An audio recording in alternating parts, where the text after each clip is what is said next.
Assalamualaikum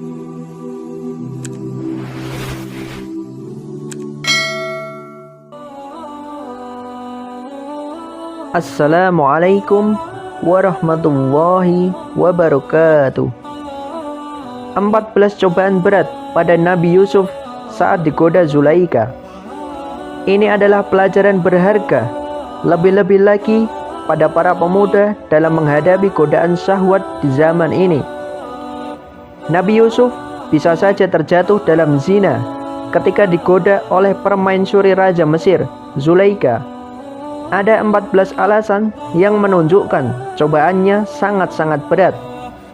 Alasan pertama, tentu saja laki-laki punya ketertarikan pada wanita. Wanita itu ujian terbesar bagi pria.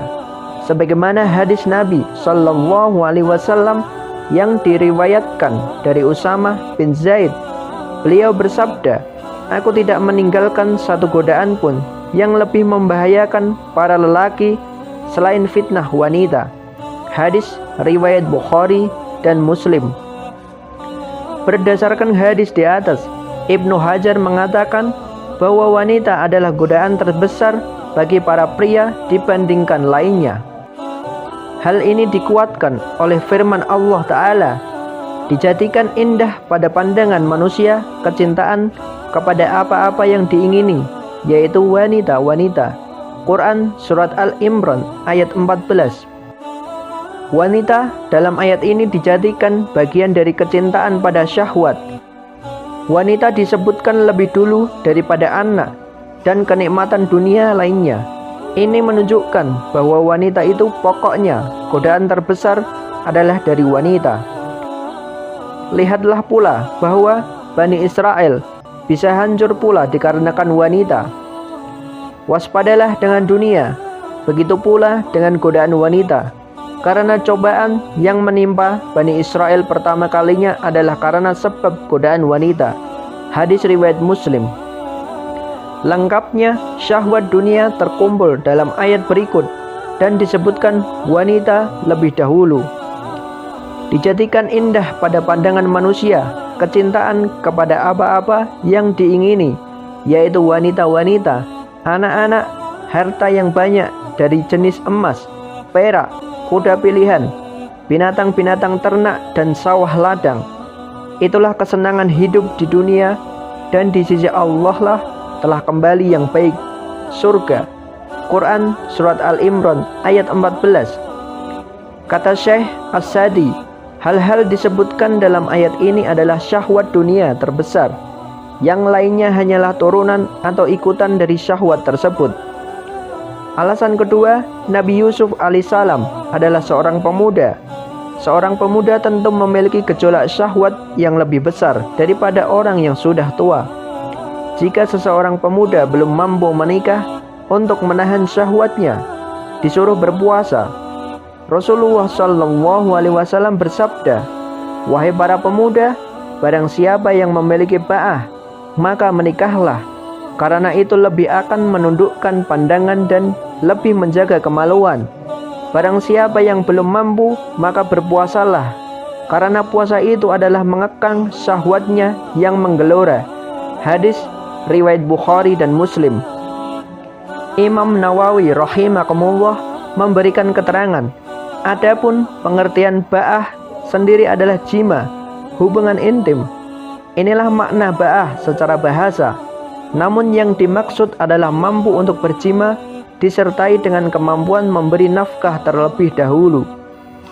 Di zaman seperti ini, kebutuhan untuk menikah bagi para pemuda lebih mendesak lagi karena zaman sudah penuh dengan godaan. Lebih-lebih lagi di medsos seperti Facebook dan YouTube. Alasan ketiga, Nabi Yusuf alaihissalam masih bujang. Tentu sangat menggelora syahwatnya dan tidak ada tempat pelampiasan seperti yang sudah menikah. Dari Jabir bin Abdillah dari Nabi Shallallahu Alaihi Wasallam bahwasannya beliau pernah melihat seorang wanita, lalu ia mendatangi istrinya Zainab yang saat itu sedang menyamak kulit miliknya. Lantas beliau menyelesaikan hajatnya dengan berjima, hubungan intim, lalu keluar menuju para sahabatnya seraya berkata, Sesungguhnya wanita datang dalam rupa setan dan pergi dalam rupa setan. Jika seorang di antara kalian melihat seorang wanita yang menakjubkan tanpa sengaja, maka hendaknya ia mendatangi bersetubuh dengan istrinya, karena hal itu akan menolak sesuatu berupa syahwat yang terdapat pada dirinya. Hadis riwayat Muslim. Kalau masih bujang, pada siapa ia melampiaskan syahwatnya? Karenanya, cobaan Nabi Yusuf sangat-sangat berat. Alasan keempat, Nabi Yusuf alaihissalam tak kalah itu adalah seorang asing atau gharib. Beliau berasal dari negeri Palestina yang saat itu cukup jauh dari negeri Mesir, tempat istana Zulaikha. Sebagaimana diketahui bahwa berbuat kejahatan di daerah asing adalah lebih mudah daripada berbuat jahat di tempat sendiri. Betapa banyak kita jumpai seorang yang memilih untuk mencuri di luar kota daripada mencuri di kampung halamannya sendiri. Ini karena jika seorang mencuri di kampung halamannya sendiri, kemudian ketahuan, maka dia akan dipermalukan keluarga dan saudara-saudaranya. Seandainya Nabi Yusuf bermaksiat tak kala itu, maka keluarga dan saudara-saudaranya di kampung halaman tidak akan tahu, dan tidak akan ada yang dipermalukan karena beliau jauh dari kampung halamannya. Pelajaran penting, seorang yang merantau jauh dari keluarga, jauh dari istri, perlu membentengi diri dari syahwat, lebih-lebih syahwat wanita. Alasan kelima adalah wanita yang menggoda Yusuf alaihissalam adalah seorang wanita yang cantik jelita. Karenanya perlu dijadikan pelajaran bahwa laki-laki harus waspada pada wanita cantik. Wajib bagi pria menjauhi wanita cantik yang tidak halal lebih dari lainnya. Termasuk juga para laki-laki harus waspada melihat gambar dan video wanita semacam itu. Alasan keenam, Zulaikha yang menggoda adalah permaisuri raja, berarti wanita terhormat dan kaya. Inilah yang disebutkan oleh Nabi SAW. Di antara orang yang akan mendapatkan naungan Allah di hari kiamat kelak, seorang laki-laki yang diajak berzina oleh seorang wanita yang mempunyai kedudukan lagi cantik. Lalu ia berkata, sesungguhnya aku takut kepada Allah. Hadis riwayat Bukhari dan Muslim. Alasan ketujuh, Zulaikha adalah majikannya. Tentu perintahnya mesti ditaati oleh Yusuf. Inilah juga yang menunjukkan bahwa godaan pada Nabi Yusuf sangatlah berat. Alasan kedelapan, sang wanitalah yang butuh pada Yusuf. Wanita tersebut tak hanya mengeluarkan kata rayuan dan godaan saja, tetapi juga mengungkapkan bahwa dirinya telah siap melayani Yusuf. Alasan kesembilan, Zulaikha lah yang memulai menggoda Nabi Yusuf alaihissalam, dan ini jarang terjadi di mana perempuan yang menggoda lebih dulu. Lihatlah yang dilakukan oleh Zulaikha dan wanita Zulaikha yang Yusuf tinggal di rumahnya menggoda Yusuf untuk menundukkan dirinya kepadanya, dan dia menutup pintu-pintu seraya berkata, marilah ke sini. Yusuf berkata, aku berlindung kepada Allah. Sungguh, Tuanku telah memperlakukan aku dengan baik. Sesungguhnya orang-orang yang zalim tiada akan beruntung. Quran Surat Yusuf ayat 23. Alasan ke-10 adalah pintu-pintu kamar Zulaikha telah tertutup rapat. Akhirnya mereka tinggal berdua, berkalwat. Seorang pun tidak bisa masuk karena pintu-pintu telah terkunci. Alasan ke-11 adalah bahwa Yusuf telah lama tinggal di rumah Zulaikha, sehingga tak kala beliau bersama Zulaikha, tidak akan ada seorang pun yang merasa curiga atas keberadaan Yusuf bersama sang wanita tersebut, karena memang Yusuf telah dikenal dan dianggap sebagai anggota keluarga di istana tersebut. Alasan ke-12, Nabi Yusuf alaihissalam adalah seorang nabi yang sangat tampan. Seorang lelaki yang tampan akan memiliki kecenderungan untuk lebih percaya diri ketika hendak melayani rayuan seorang wanita. Alasan ke-13 adalah syahwat keduanya, baik Yusuf maupun Zulaikha, sama-sama sudah mulai bangkit. Bagaimanapun juga, Nabi Yusuf adalah seorang manusia yang juga dikaruniai oleh Allah syahwat kepada wanita. Allah Ta'ala berfirman, Sesungguhnya wanita itu telah bermaksud melakukan perbuatan itu dengan Yusuf, dan Yusuf pun bermaksud melakukan pula dengan wanita itu. Andai kata dia tidak melihat tanda dari Tuhannya, demikianlah agar kami memalingkan daripadanya kemungkaran dan kekejian. Sesungguhnya Yusuf itu termasuk hamba-hamba kami yang terpilih.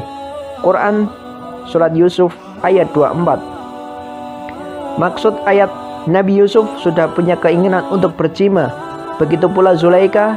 Kalau tidak dengan pertolongan Allah yang mencegahnya, pastilah terjadi perzinahan tersebut. Para ulama seperti Al-Hasan Al-Basri, Sa'id bin Jubair, Ad-Dahak As-Sudi, dan umumnya pakar tafsir terdahulu berpendapat seperti itu. Demikianlah disebutkan dalam Za'at Al-Masyir. Alasan ke-16, sang wanita mengancam Yusuf dengan penjara apabila Yusuf tidak mau melayani kehendak wanita tersebut. Mengenai kisah Yusuf yang digodai Zulaikha, Allah Ta'ala berfirman, dan tak kala dia cukup dewasa, kami berikan kepadanya hikmah dan ilmu. Demikianlah kami memberi balasan kepada orang-orang yang berbuat baik. Dan wanita Zulaikha yang Yusuf tinggal di rumahnya menggoda Yusuf untuk menundukkan dirinya kepadanya, dan dia menutup pintu-pintu seraya berkata, marilah ke sini. Yusuf berkata, aku berlindung kepada Allah. Sungguh Tuanku telah memperlakukan aku dengan baik. Sesungguhnya orang-orang yang zalim tiada akan beruntung. Sesungguhnya wanita itu telah bermaksud melakukan perbuatan itu dengan Yusuf, dan Yusuf pun bermaksud melakukan pula dengan wanita itu. Andai kata dia tidak melihat tanda dari Tuhannya, demikianlah agar kami memalingkan dari pandangan kemungkaran dan kekejian. Sesungguhnya Yusuf itu termasuk hamba-hamba kami yang terpilih. Dan keduanya berlomba-lomba menuju pintu, dan wanita itu menarik baju gamis Yusuf dari belakang hingga koyak, dan kedua-duanya mendapati suami wanita itu di muka pintu. Wanita itu berkata, apakah pembalasan terhadap orang yang bermaksud berbuat seorang dengan istrimu, selain dipenjarakan atau dihukum dengan azab yang pedih? Yusuf berkata, dia menggodaku untuk menundukkan diriku kepadanya. Dan seorang saksi dari keluarga wanita itu memberikan kesaksiannya. Jika baju gamisnya koyak di muka, maka wanita itu benar, dan Yusuf termasuk orang-orang yang dusta.